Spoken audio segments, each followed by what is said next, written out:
ये बात सच है कि हम लोग एक अच्छे दौर से नहीं गुजर रहे हैं। कोरोना वायरस से हमारा देश ही नहीं पूरी दुनिया प्रभावित है और सबसे ज्यादा प्रभावित है हमारे डेली वेज वर्कर्स, जो देश के अलग अलग कोने से आते हैं रोजगार के लिए, ताकि वो अपना और अपने परिवार का पेट पाल सके। गिव इंडिया, एक्शन एड और हेलो लाया है मैं भी कोविड वॉरियर, एक इनिशिएटिव जिसमें हम सब साथ आए और कोविड-19 से लड़े। So join the cause and support our daily wage workers. जय हिंद।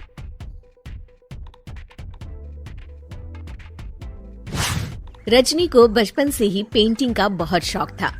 वो हमेशा से ही पेंटर बनना चाहती थी, पर उसके माँ और पिताजी ने उसको कभी भी इस चीज के लिए सपोर्ट नहीं किया और उसकी शादी नीरव से हो गई।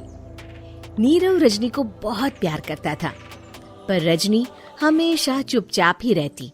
वो इस शादी से खुश नहीं थी। वो ये शादी नहीं करना चाहती थी। उसे तो हमेशा से पेंटर जो बनना था। अपने इस सपने को वो नहीं पूरा कर पाई, इसलिए वो हमेशा उदास रहती थी। रजनी, बहुत ही बढ़िया फिल्म लगी है, कल देखने चले? नहीं जी, कल मुझे बहुत काम है, मैं नहीं जा पाऊंगी। अच्छा तो कोई बात नहीं, संडे को चलते हैं। देखिए, मुझे फिल्म देखना पसंद नहीं है। आपको जाना है तो चले जाइए। नीरव को मना करके रजनी वहाँ से चली जाती है और अपने बैग को खोलकर उसमें बंद पड़े ब्रश और कलर्स को देखकर रोने लगती है। रजनी, चलो ना कहीं बाहर खाने चलते हैं, कुछ तुम्हारी पसंद का। जी, मुझे नहीं जाना, मेरी तबीयत ठीक नहीं है। रजनी वहाँ से चली जाती है। नीरव को समझ नहीं आता कि रजनी उससे इतना दूर क्यों रहती है।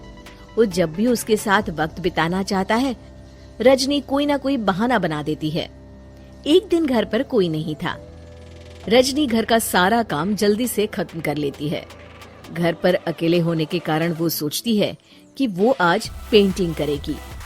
वो अपने कमरे में जाकर पेंट ब्रशेस और कलर्स निकालकर जैसे ही कलर मिक्स कर रही होती है कि दरवाजे पर बेल बज जाती है।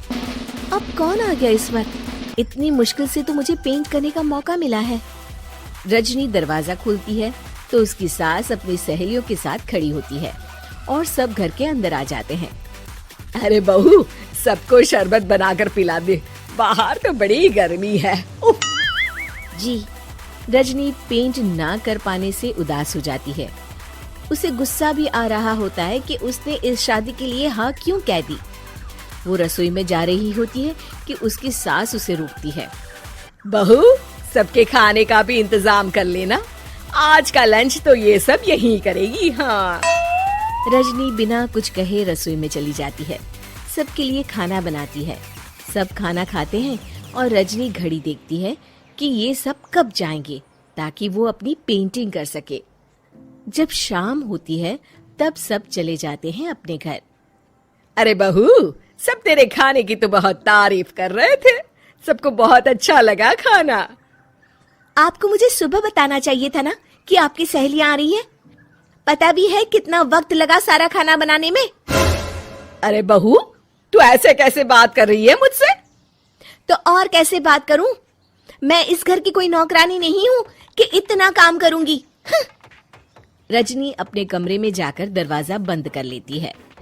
शाम को जब नीरव आता है तो उसकी माँ उसे पूरी घटना के बारे में बताती है। क्या रजनी ने आपसे इस तरह बात की माँ?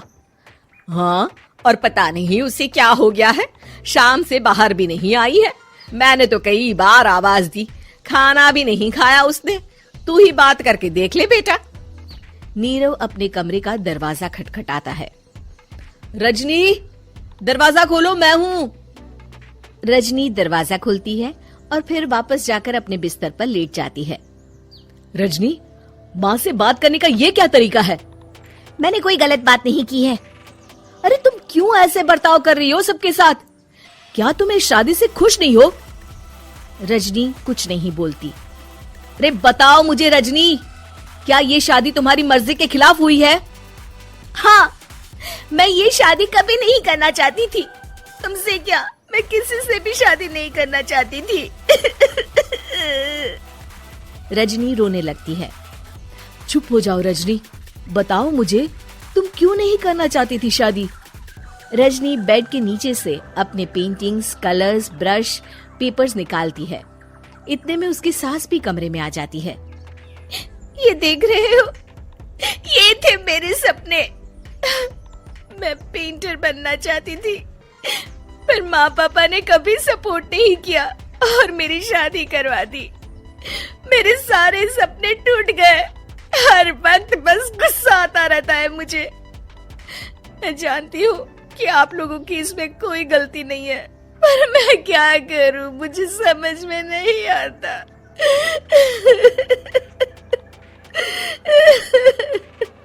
रजनी फूट फूट कर रोने लगती है। मुझे माफ कर दीजिए, आप दोनों के साथ मैं बहुत बुरा बर्ताव कर रही हूँ। अरे रजनी बेटा, चुप हो जाओ तुम। नीरव पानी लेकर आता है।